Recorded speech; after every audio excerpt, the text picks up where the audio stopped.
For Rock Paper Radio, in partnership with the Slants Foundation, I'm Diana Opong. Stories about violence against people of color are unfortunately not hard to find these days. With a quick online search, anyone can discover horrific news stories and videos, or read heartbreaking articles that show some of the worst aspects of humanity. An Asian American viciously beaten on a New York City subway. Q13's Jennifer Lee live in the newsroom. Police say the night of February 25th. I was attacked by a stranger. He followed me and struck me in the face, leaving me with fractures in the nose and cheek, broken teeth, and a concussion. In Oakland, two men knocking down a 70-year-old woman and robbing her. The 27-year-old African-American woman was shot and killed inside her Louisville home by police. Was running away when he was shot twice in the back. He was the young man who was shot and killed by Sacramento police in his grandmother's backyard. He wasn't armed. He was holding his cell phone. Angela, how do you see it? In Michigan, we had 7-year-old Aiyana Jones. In Maryland, we had Freddie Gray. In my home state of Washington, Charlena Lyles. And that is just a sampling of how this is not a local issue. It is a national disaster. As anti-Asian violence surges around the world, and as the Black Lives Matter movement continues to call attention to the racism that has plagued the United States since its founding, we need solidarity more than ever. Together with the Slants Foundation and TED's Mystery Experiment, Rock Paper Radio put out a rallying call by creating the AZNxBLM project. This audio feature is just one of 14 works in a collection of original art, music, and writing that was collaboratively conceived by Asian and Black creators. There have been many stories and conversations in the news about the horrific attacks on Black and Asian people over the years. But the conversation you're about to hear is something different. I'm going to be talking to Kristin Leong, the brains behind this project. Mother to mother, journalist to journalist, about our experiences of race, identity, and raising multiracial children. We opened our conversation with a question that I honestly have never really given much thought to over the years, but it's an important one. What's your first memory of race? I love that question so much. You know, I first started thinking about that question when it was brought up by Dr. Beverly Tatum. I had the opportunity to interview her when Why Are the Black Kids Sitting Together in the Cafeteria was celebrating its 20th anniversary. And I think it's so interesting because, you know, she found, and I found since I've continued to ask people that question myself, that for people of color, our first memories of race are often much, much sooner in our lives than for folks who identify as white. My first memory of race was in kindergarten. I had moved to the United States from Ghana just a couple years prior, and like most immigrant kids, I was just trying to fit in. I wanted to play with some kids at recess, and so there were two boys, and we were about to leave the classroom, and I was like, "Hey, can I play with you guys?" And they said, "No, get away from us, you African booty scratcher." And then they ran away laughing. And I remember thinking, what does that mean? Like, I knew I was from Africa. I knew that, but I didn't understand why I was being othered. And it wasn't until I was older that I realized that's what was happening. They were calling out a difference in me and making it a bad thing. They weren't just like mean kids. I mean, they kind of were, but there was this piece to how they saw me. It's one of those things I'll never forget. Diana, my heart breaks hearing you tell that story. You know, I'm picturing you as a kindergartner. So you're like 5 or 6 years old and on the playground, and that message from those boys must have felt like a rejection of not just you, but your family and where you're from. And I'm just picturing you as such a young child on the playground, you know, not long out of Ghana and having to process that message. And it's horrible. For Kristin, who comes from a blended cultural family, she's half Chinese and half white, her first memory of race was also at school. She was in 4th grade and had recently moved with her family from Honolulu, Hawaii, to a mostly white suburb in Washington state. Her teacher was giving a lesson about the internment of Japanese Americans during World War II. I remember being panicked. I was in 3rd or 4th grade. My family had moved not too long ago from Hawaii to the mainland, from a place where our family was the majority, mostly Asian, mixed, to a suburb that was mostly white. And my teacher was explaining Japanese internment, and I was thinking to myself, what would have happened to my family? What would have happened to me, right? Because while my family is Chinese, we have Japanese people are in our family. My sister is Japanese. And what we were learning about was that all Asians were discriminated against. And so I'm sitting there thinking, what would have happened to myself and real people in my life? And I asked my teacher that very question, and I remember her looking at me confused. And I realize now that that teacher who was white in a neighborhood, in a classroom of children who were mostly white, it was just registering to her probably that I was mixed. And she told me they never would have known. Oh my gosh. And I took that back home, and I remember thinking, but they would have known about my dad.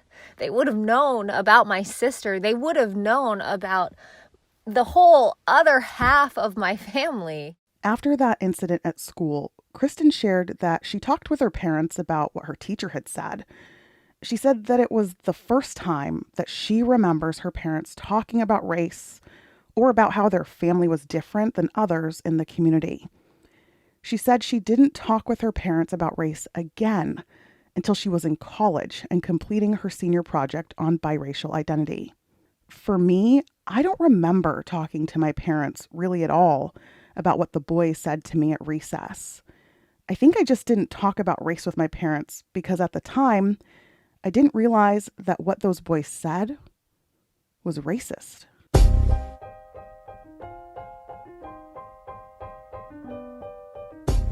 It's been a long time since Kristin and I were in elementary school, but I couldn't help but wonder, how could those incidents have been handled better?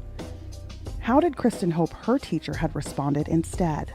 You know, I was a teacher for 7 years, and I have spent the past many years talking and teaching with teachers. And so when I think about what I wish my own teacher when I was in 3rd or 4th grade would have said, I think about what I tell teachers now all the time, which is that you don't have to be an expert on all of your students' identities. You don't have to be an expert on what it is to be biracial. You don't have to be an expert on what it is to be Asian, but you do have to let your students know that you understand that they come from whole families and they bring all of that with them everywhere they go, including into the classroom.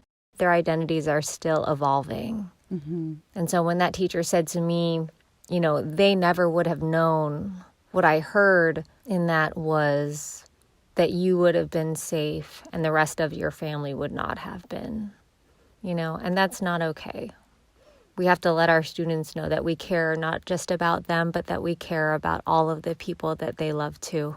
Yeah, you know, it's so interesting that you say that, because I think one thing I'm learning, just reflecting on my own childhood and then looking at my kids, they have to be the one to educate and inform. You would have had to tell her, like, this is what I need.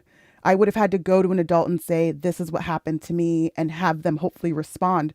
But I think I knew as a kid, nothing would probably be done about it. It's just like, this is to be expected and normal. Yes, exactly. You know, and what a huge burden that kids of color and mixed kids carry to educate not just their peers, but also their teachers and other adults in their lives. But then, on the other hand, I also feel like young people these days are far more equipped and far more comfortable to talk about things, not just race, but also gender and sexual orientation and all of the things that make us who we are. And so maybe the best way that we can support kids is, instead of figuring out a way to take that burden away from them, is to figure out how we can all be better listeners when children tell us who they are and what they've experienced. After reflecting on our childhoods, we started talking about motherhood. We connected over the joys and challenges that come with parenting. When I told Kristin about the factors that my husband and I considered when picking names for our kids, she told me about a 2017 Harvard study that found that Black and Asian job applicants have better success getting job interviews when they conceal their race on resumes. I definitely had the future job applications of my children in mind before they took their first breaths because of studies and reports like that. I really wanted to pick a name that did not identify what race they might be. That was important for me to pick the most Anglo-Western civilization kind of name so they could be from anywhere. And then culturally, we added stuff to their middle name so that they still had a piece of it, but they didn't have to lead with it. And I know not everybody chooses that, and that's fine. Other people have chosen to name their children names that match their culture, and that's great. But I was terrified as a parent when I heard those stories, like, wait, I don't want them to have any more obstacles than they're probably already going to have, right, due to their race. In the society we work in, let me figure out how I can work this system to their benefit. But that was something we thought a lot about when we were choosing names. What about for you with your son? So when I was pregnant with my son, I knew that I was going to be a single mom. And so as a single mom, I was happy to know my son was going to be carrying on my last name. Now, my last name is Chinese. And so when I was thinking about what his first name was going to be, you know, I didn't grow up in China. I didn't grow up speaking Chinese. I grew up in Hawaii. And, you know, my father doesn't even speak Chinese anymore. My father doesn't go by his Chinese name. And so naming my son a Chinese name didn't feel like a good fit. Now, a lot of folks in Hawaii name their children Hawaiian names.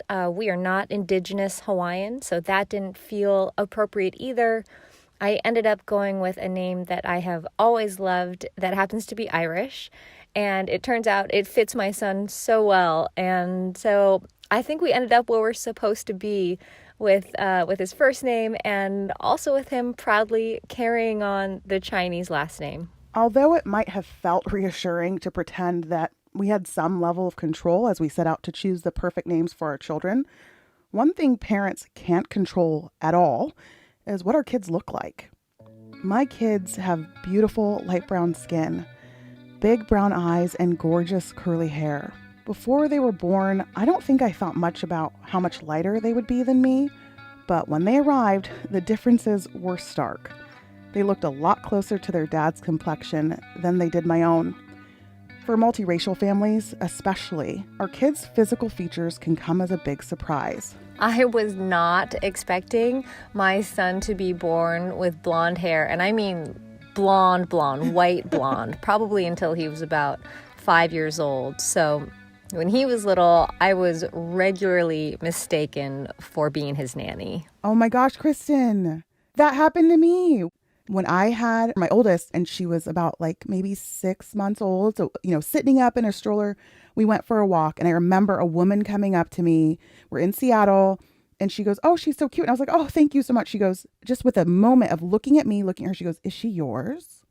And I was like, yeah, she is. And I just never thought for a moment that anyone would question that she belonged to me. And it was devastating. I went home and I cried because I was worried that what if someone thinks she's not mine? I'm doing something wrong, right? Like all these things. But that's so interesting that you also were pigeonholed, labeled as, well, they don't look alike, so they must not be family. You know, I've thought about that a lot. When I was a senior in college, I did a portrait photography project on biracial identity. And one of the many blessings of the project was that it invited me to have conversations with my parents about our family and being mixed that we probably hadn't had since that conversation back when I was in 3rd or 4th grade.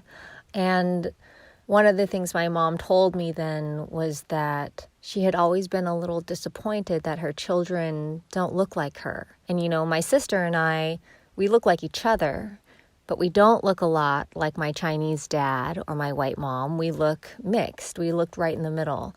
And I had no idea up to that point that she had carried that sadness with her. And then I don't think I really understood it until I became a mom myself to a very blonde, green-eyed son. And, you know, I just think it's really interesting how not only is identity something that continues to evolve, but so is empathy. So it's been an interesting ride. Kristin and I spoke for a long time, sharing stories, memories and thoughts about how race has impacted who we are individually, professionally, and as parents. Not all of it has been great, but there's good stuff too.